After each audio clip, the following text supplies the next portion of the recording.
Movie start होती है एक एंड्रे नामी लड़के से जिसकी कोई भी गर्लफ्रेंड नहीं बन पा रही। एक दिन ये पार्टी में बैठा होता है कि अचानक इसको वहाँ पर एक लड़की नजर आती है जिसका नाम रमोना है।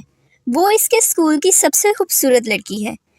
अब एंड्री के दोस्त एंड्री को रमोना से बात करने के लिए फोर्स करते हैं। एंड्री उठता है और उठ के रमोना के पास जाता है और बजाय के रमोना से कोई बात करे उसके साथ डांस करना शुरू हो जाता है। लेकिन इससे पहले कि इनके बीच में कोई बातचीत हो पाती, एंड्री को वॉशरूम आ जाता है। एंड्री जैसे ही टॉयलेट में जाता है तो वहाँ पर देखता है कि टॉयलेट बहुत ज़्यादा गंदा होता है। एंड्री वहाँ टॉयलेट नहीं करता और बाहर आ जाता है। एंड्री का पीछा करते करते रमोना भी वहाँ पर आ जाती है। वो एंड्री से पूछती है लेकिन एंड्री उसको अंदर जाने नहीं देता, क्योंकि अगर रमोना गंदा टॉयलेट देख लेती तो नाम एंड्री पर ही आता। लेकिन इसकी सारे किए किराए पर पानी तब फिरता है जब वहाँ एक और लड़का आके एंड्री पर इस गंदे टॉयलेट का इल्ज़ाम लगा देता है और रमोना इसको छोड़ के वहाँ से चली जाती है।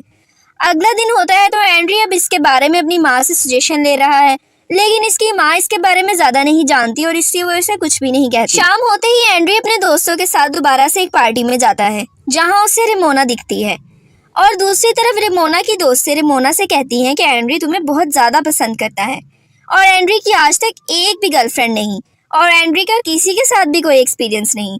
ये बात सुनकर रमोना एंड्री के पास आ जाती है, एंड्री से बातचीत करती है और अपने साथ डांस के लिए फोर्स करती है। जैसे ही एंड्री रमोना के साथ डांस करता है तो रमोना उसके कान में रूम में आने के लिए कहती है। रूम में जाकर रमोना उसके साथ इंटीमेट होने की कोशिश करती है, लेकिन एंड्री ऐसा नहीं करता। एंड्री कहता है कि मैं इससे पहले एक अच्छा रिलेशनशिप चाहता हूँ।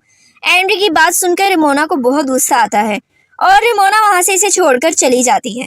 इस बात को लेकर एंड्री बहुत ज़्यादा अपसेट रहने लगता है। इसके सारे दोस्त इसका मजाक उड़ाते हैं और ये बात जंगल की आग की तरह फैल जाती है। अब एंड्री के दोस्त इसे समझाते हैं कि जब तुम्हें कोई भी लड़की मिले तो तुम्हें उसका भरपूर फ़ायदा उठाना चाहिए। एंड्री का दोस्त उसे कहता है कि तुमने बिल्कुल ठीक किया और अगले दिन वो रमोना से अपना रिलेशन बना लेता है। रमोना भी एंड्री को जलाने के लिए उसके दोस्त के साथ रिलेशनशिप शुरू कर लेती है।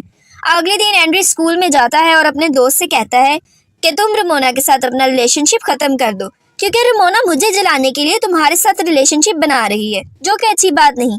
ये सुन के एंड्री के दोस्त को गुस्सा आता है और वो इससे पूछता है कि क्या मैं हैंडसम नहीं, और इतने में वो रमोना को वहाँ बुला लेता है। रमोना एंड्री से कहती है कि मैं तो तुम्हारे दोस्त को बहुत ज्यादा पसंद करती हूँ, और ये कहकर वो उसे किस कर लेती है। इस बात से एंड्री बहुत ज़्यादा अपसेट होता है। वो अपनी माँ से इसके बारे में डिस्कस करता है और उसकी माँ उसको हॉलीडे पे जाने का मशवरा देती है और वो उसको लेकर हॉलीडे के लिए चली जाती है। होटल में जाकर एंड्री की नज़र उसकी रिसेप्शनिस्ट पर पड़ती है, जो उसे बहुत अच्छी लगती है। अब एंड्री उससे बात करना चाहता है। एंड्री होटल के मैनेजर के पास जाता है और उससे जाकर रिसेप्शनिस्ट का पूछता है, लेकिन होटल मैनेजमेंट उसको बताने की बजाय उस लड़की को इन्फॉर्म कर देती है और कहता है कि एंड्री तुम्हें बहुत पसंद करता है। एंड्री उस लड़की के पास खुद जाता है और उसे जाकर कहता है कि तुम बहुत खूबसूरत हो, मैं तुम्हें बहुत लाइक करने लगा हूँ। ये लड़की ये बात सुनकर इम्प्रेस हो जाती है और वो एंड्री से बोलती है कि हम आज रात बीच पर घूमने के लिए जा सकते हैं, और रात होते ही वो एंड्री के साथ बीच पर घूमने के लिए आती है। जैसे ही वो बीच पर घूमना शुरू करते हैं तो एंड्री उसको कहता है कि हमारी डेट बहुत अच्छी रही। इतने में ही ये लड़की एंड्री को बताती है कि हाँ, मेरा एक और बॉयफ्रेंड भी है। एंड्री उसको कहता है कि चलो अब हमारी डेट ऐसे ख़त्म नहीं कर सकते, हमें एटलीस्ट एक किस तो लाजमी करनी चाहिए, और ये दोनों वहाँ पर किस कर लेते हैं। किस करने के बाद इनके जज्बात भड़कने लगते हैं और ये रूम में जाकर इंटीमेट हो जाते हैं। रात के वक्त एंड्री की गर्लफ्रेंड इसके रूम से बाहर चली जाती है। सुबह होते ही एंड्री बहुत खुश था, लेकिन जैसे ही वो बाहर निकलता है तो वो देखता है कि रिसेप्शनिस्ट लड़की तो छोड़कर जा चुकी है। इतने में वो बाहर आता है और वो लड़की इससे मिलती है और वो इससे बताती है कि तुम्हारे रूम से निकलते मुझे किसी ने देख लिया था और इसलिए मुझे जॉब से निकाल दिया गया है। अब मैं इस टाउन में नहीं रह सकती और मैं यहाँ से जा रही हूँ। वैसे भी तुम्हारे और मेरे दरमियान तो कुछ और आगे बढ़ नहीं सकता। ये सुनकर एंड्री बहुत ज़्यादा अपसेट होता है। एंड्री गाड़ी में बैठ कर कहीं जा रहा होता है तो रमोना का उसको मैसेज आ जाता है। रमोना उससे मिलने के लिए बुलाती है। जैसे ही वो रमोना से मिलने जाता है तो रमोना उसे बताती है कि मुझे तुम्हारे दोस्त ने हिट किया है। अब वो एंड्री से अपना रिलेशन बहाल करना चाहती है, लेकिन एंड्री उसे कहता है कि तुम हमेशा मेरा फ़ायदा उठाती हो। अब मेरी एक और गर्लफ्रेंड है और मैं तुम्हारे साथ कोई रिलेशनशिप नहीं रख सकता, और एंड्री वहाँ से चला जाता है। रेमोना गुस्से में आकर अगले दिन स्कूल में ये बात मशहूर कर देती है कि एंड्री और उसका दोस्त गे हैं। लेकिन एंड्री इसकी परवाह किए बगैर अपनी मॉम के पास जाता है और उसको अपनी गर्लफ्रेंड के बारे में बताता है जो उसको छोड़कर जा चुकी होती है। अब एंड्री की माँ इसको कहती है कि अगर तुम मुझसे सच्ची मोहब्बत करते हो तो उससे राब्ता करो। इसीलिए एंड्री होटल मैनेजमेंट को कॉल करता है और इधर उधर कॉल करके आखिरकार अपनी गर्लफ्रेंड का एड्रेस ले लेता है और उसको कॉल करता है और उसे कॉल कर कर कहता है कि मैं तुमसे मिलने तुम्हारी सिटी आ रहा हूँ और हम एक डेट पर जा सकते हैं। वो उससे मिलता है और वो दोनों एक पार्टी पर जाते हैं। पार्टी पर जाकर वो आपस में एक दूसरे से इंटीमेट होने के लिए टॉयलेट में चले जाते हैं। वहां जाकर वो आपस में एक दूसरे से इंटीमेट होते हैं, लेकिन इतने में वहां पर सिक्योरिटी गार्ड आ जाता है और वो आकर एंड्री को बहुत पीटता है। लेकिन एंड्री की गर्लफ्रेंड उसका बहुत ख्याल रखती है। अब एंड्री अपनी गर्लफ्रेंड से पूछता है कि तुम अपने पहले बॉयफ्रेंड को हमारे बारे में कब बता रही हो, लेकिन वो उसको कहती है कि मैं ऐसा नहीं करूंगी क्योंकि मेरा बॉयफ्रेंड बहुत रिच है और हमारा रिलेशन आगे नहीं बढ़ सकता। अगले दिन एंड्री स्कूल में बैठा होता है कि सारी लड़कियां इसका मजाक उड़ाती हैं क्योंकि वो इसको गे समझती हैं। लेकिन अब एंड्री इनसे बदला लेने का सोच लेता है। वो अपनी एक और क्लास फेलो को इसके बारे में बताता है। ये बात करते करते आपस में इंटीमेट होने लगते हैं, लेकिन एंड्री से कुछ भी नहीं होता। अब एंड्री का दोस्त उसे कहता है कि मैं तुम्हारे साथ और नहीं चल सकता क्योंकि सब लोग तुम्हारे साथ साथ मुझे भी गे समझते हैं। इससे एंड्री को और भी ज्यादा गुस्सा आ जाता है और एंड्री अब इनसे बदला लेने की ठान लेता है। एंड्री अपना हेयर कट चेंज करवाता है और अपनी अच्छी सी ड्रेसिंग करके अगले दिन स्कूल की पार्टी में जाता है। वहाँ सब लोग उसे देखकर हैरान हो जाते हैं।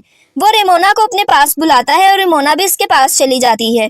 वो उसके होंठों से उसे छूता है और उसको रात को मिलने के लिए कहता है। रात को वो दोनों आपस में मिलते हैं तो रेमोना को एंड्री की बातें बहुत अच्छी लगती हैं और रेमोना को फील होता है कि इससे ज्यादा अच्छा रिलेशनशिप और कोई नहीं चला सकता। एंड्री रेमोना को उसके घर जाने के लिए कहता है और रेमोना एंड्री को लेके अपने घर आ जाती है जहाँ पे उसके बूढ़े पेरेंट्स सो रहे होते हैं और ये घर आकर एक दूसरे से इंटीमेट होने लगते हैं।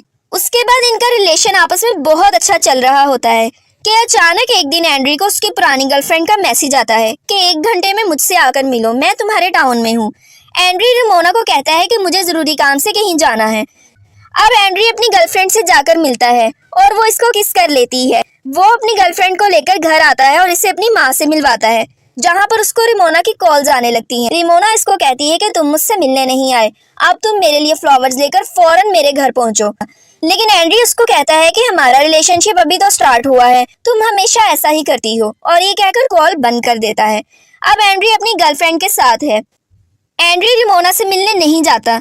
एंड्री अपनी गर्लफ्रेंड के साथ अपने घर पर ही होता है और वो अपनी माँ से रेमोना और अपनी गर्लफ्रेंड के बारे में बात करता है। उसकी माँ उसे कहती है कि तुम्हें दोनों में से किसी एक को चूज करना होगा। अब ये तो तुम बता सकते हो कि तुम दोनों में से किसको ज्यादा प्यार करते हो, लेकिन तुम दोनों को एक साथ धोखा नहीं दे सकते। एंड्री अपनी माँ की बात मानकर अपनी गर्लफ्रेंड के साथ रात बिताता है और उसके साथ इंटीमेट हो जाता है। लेकिन वहीं पर रात के वक्त रेमोना आ जाती है जो एंड्री से बात करने की कोशिश करती है। वो एंड्री को किस करने की कोशिश करती है, लेकिन एंड्री ऐसा नहीं करता और उसको वहां से जाने के लिए कहता है। एंड्री रेमोना को वहां से जाने के लिए कहता है और रेमोना को इस पर बहुत गुस्सा आता है और वो वहां से चली जाती है। अब कई साल बीत चुके हैं। एंड्री और उसकी गर्लफ्रेंड का रिलेशनशिप बहुत अच्छा जा रहा है कि अचानक एक दिन एंड्री को रेमोना आकर मिलती है और वो उसको कहती है कि मैं इतने सालों से सिर्फ तुम्हारे बारे में ही सोच रही हूँ और मुझे तुम्हारे अलावा किसी का भी ख्याल नहीं। लेकिन वो अचानक से इसे कहती है कि मैं मजाक कर रही हूँ, मेरी एंगेजमेंट हो चुकी है, मैं तुम्हारे साथ आखिरी दफा एक ड्राइव पर जाना चाहती हूँ। वो एंड्री को लेकर ड्राइव पर जाती है और उसको कहती है कि मेरे मंगेतर के साथ मेरा रिलेशनशिप बहुत अच्छा है। लेकिन एंड्री इसकी बात नहीं सुन रहा होता और वो अपनी गर्लफ्रेंड से मैसेजेस पर बात कर रहा होता है और रेमोना को गुस्सा आता है और रेमोना अपनी गाड़ी की स्पीड बढ़ा देती है और एक्सीडेंट होने ही वाला होता है कि एंड्री उसे स्टॉप करने के लिए कहता है और वो एंड्री से इंटीमेट करने लगती है और एंड्री उसे रोक नहीं पाता। वो घर आता है और आकर अपने दोस्त को ये सब कुछ बताता है कि वो अपनी गर्लफ्रेंड से सच बोलना चाहता है, लेकिन उसका दोस्त उसे कहता है कि मैंने भी एक बार ऐसा ही किया था और मेरी गर्लफ्रेंड ने मेरे पेट पर पंच मारा था। अब एंड्री घर आता है। ये घर आके देखता है कि इसकी गर्लफ्रेंड वहाँ से गायब है। इतने में इसे रेमोना का मैसेज आता है जिससे बताती है कि तुम्हारी गर्लफ्रेंड को मैंने सब कुछ बता दिया। उसके बाद इसे अपने फ्यूचर से आवाजें आने लगती हैं कि आखिर तुम पास्ट में जाके कुछ बदल सकते हो। तो ये कहता है कि हाँ, मैं पास्ट में जाकर वो लम्हा बदल सकता हूँ जब मैं रेमोना से मिला था, और अचानक से ये पास्ट में चला जाता है। इसका दिन वहीं से शुरू होता है जहाँ ये पार्टी में अपने दोस्तों के साथ बैठा होता है। इसके दोस्त इसे रेमोना से मिलने का मशवरा देते हैं और ये अपने दोस्त के मुंह पर पंच मारता है और यूं ये कहानी एंड हो जाती है। अभी अपनी गर्लफ्रेंड के साथ खुश रहेगा।